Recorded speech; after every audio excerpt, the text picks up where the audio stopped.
ഇത്തവണത്തെ പാവൽ കൃഷി അത്ര ഉഷാറായില്ല. ഇതിലിപ്പോൾ ഒരു ചെറിയ പാവയ്ക്ക കണ്ടില്ലേ, അതാ വേറൊരു കുറച്ചുകൂടെ വലിപ്പമുള്ള പാവയ്ക്കയുണ്ട്.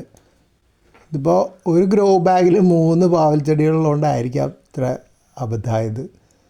കുറച്ച് ദിവസം മുമ്പ് ഒരു ചെറിയ പാവയ്ക്ക ഉണ്ടായിരുന്നു. അപ്പോൾ അത് ഞാൻ വിത്ത് കിട്ടാൻ വേണ്ടി അങ്ങനെ വെച്ചു. കുറച്ച് ദിവസം കഴിഞ്ഞപ്പോൾ അത് പഴുത്തു.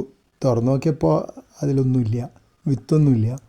അത് പഴുത്തത് ശരിക്കും പഴുത്തതല്ല, കേടായി പഴുത്തതായിരുന്നു എന്ന് മനസ്സിലായി. ഈ പാവയ്ക്ക കണ്ടിട്ട് കുറച്ചുകൂടെ ഭേദമുണ്ട്. ഈ കുഞ്ഞു പാവയ്ക്ക ഇത്തവണ ഞാൻ കവറൊന്നും ഇട്ടെടുത്തില്ല, കാര്യമായിട്ട് വളർച്ചയൊന്നും ഇല്ലാത്തതുകൊണ്ട് മടി. പിന്നെ ഇത് എന്താ ഗുണം എന്നൊരു ചോദ്യം വന്നു. വളർച്ചയില്ലാത്ത ഈ കുഞ്ഞ് നെല്ലിക്ക വലിപ്പത്തിലുള്ള പാവയ്ക്ക ഉണ്ടാവണം കണ്ടപ്പോൾ മനസ്സും എടുത്തിട്ട് ഒന്നും ചെയ്തില്ല. ഇനിയിപ്പോൾ ഈ പാവയ്ക്കെങ്കിലും വിത്ത് കിട്ടുകയാണെങ്കിൽ വിത്ത് നട്ടു നോക്കണം എന്നാണ് ഒരു